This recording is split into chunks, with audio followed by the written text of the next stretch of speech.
नमस्कार, स्वागत है आपका the learning lab classes YouTube channel में। मैं दिव्यांशु गुप्ता आज आपके लिए लेकर आया हूँ काफ़ी इम्पॉर्टेंट टॉपिक। जी हाँ, जिसे आप अपने नॉर्मल लाइफ में भी किसी भी क्वेश्चंस को पढ़ने जाते हैं अगर तो सबसे पहले हम उसकी बेसिक चीज़ों को पढ़ते हैं। मैं इसमें भी आपको सभी बेसिक चीज़ों के साथ बताऊंगा।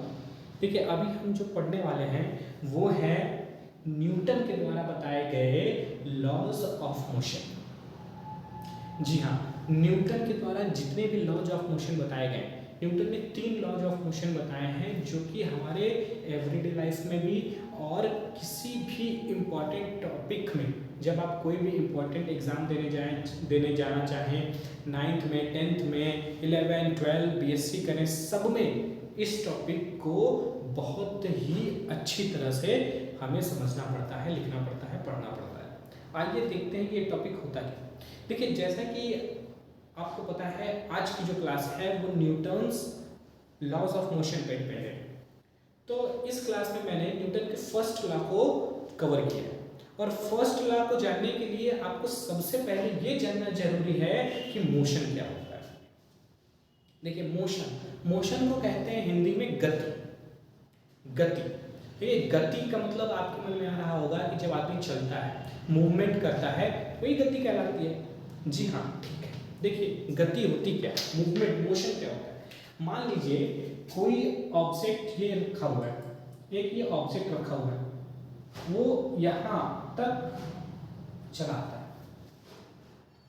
कोई ऑब्जेक्ट इस पॉइंट ए पर है, वो पॉइंट बी पर आता है, तो ये जो इस पॉइंट से यहाँ तक आने का जो प्रोसेस है, यही कहलाएगा कि मोशन है।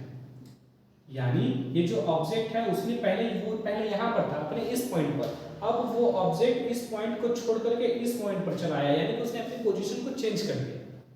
तो हम साफ और साधारण शब्दों में ये कह सकते हैं कि change in position with respect to time is called motion.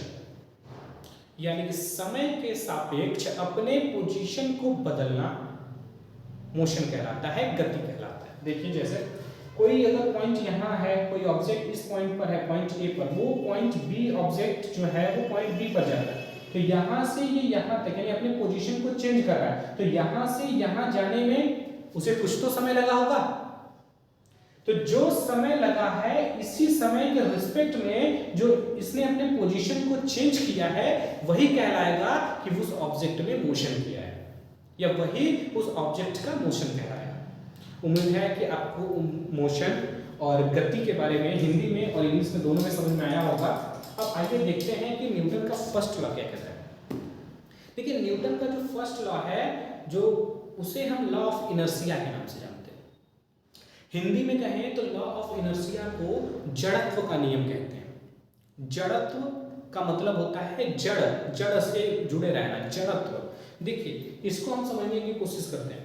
जो न्यूटन का फर्स्ट लॉ है, उसका स्टेटमेंट ये कहता है कि अगर कोई बॉडी मोशन में है तो वो मूव करती रहेगी, यानी मोशन में ही रहेगी।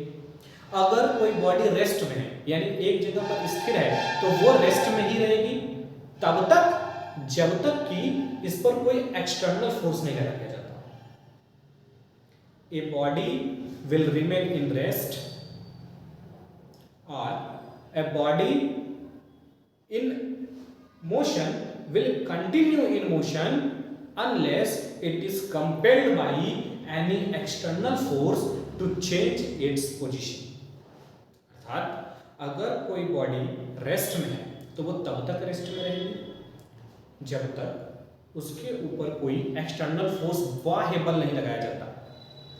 दूसरी, अगर कोई बॉडी मूव कर रही है, अर्थात मोशन में है, वो तो तब तक मोशन में वो रहेगा जब तक कि उस पर एक्सटर्नल फोर्स नहीं लगाया जाता। और एक्सटर्नल फोर्स इस तरह से लगाया जाए कि वो उसके पोजीशन को चेंज कर दे। इसीलिए साफ शब्दों में मैंने यहाँ पर लिख दिया है, a body at rest will remain at rest और body in motion will continue in motion unless it is compelled by an external force to change its position.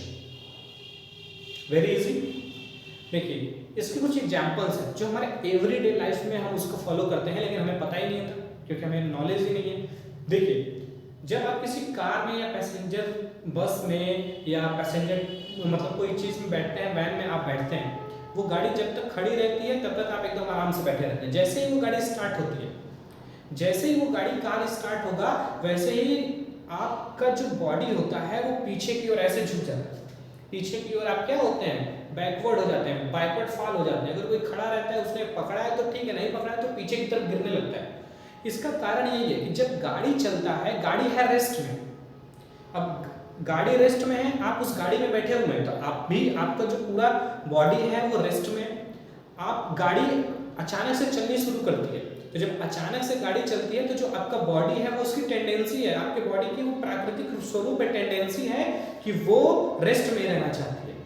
तो आपके पैर तो रेस्ट में रहते हैं, लेकिन बॉडी अचानक से मूव कर देती है तो आप पीछे की तरफ गिर जाते हैं। सेम कंडीशन होती है, इसका अपोजिट सेम कंडीशन होता है कि जब आप किसी पैसेंजर कार या पैसेंजर बस में बैठे हुए हैं, तो आप देखेंगे, आपने कभी अनुभव भी किया होगा कि जब आप मोशन करते हुए, मतलब चल रही है बस, उसमें आप बैठे हुए हैं और अचानक से ब्रेक लगता है, तो आपका जो ऊपर का सिरा होता है वो तुरंत आगे की तरफ झुक जाता है, जर्क हो जाता है आगे की तरफ, या आप आगे की तरफ गिर पड़ते हैं। तो ऐसा इसलिए होता है क्योंकि देखिए बॉडी जो है, यानी बस जो है वो किस में है, मोशन में, वो आपको भी मोशन में रख रही है, आपके पैर भी मोशन में है, वो उस बॉडी से लगे हुए हैं, लेकिन आपका जो शरीर है वो तुरंत ही ब्रेक मारने पर वो रेस्ट में चला जाता है, तो ऐसे हो जाते हैं।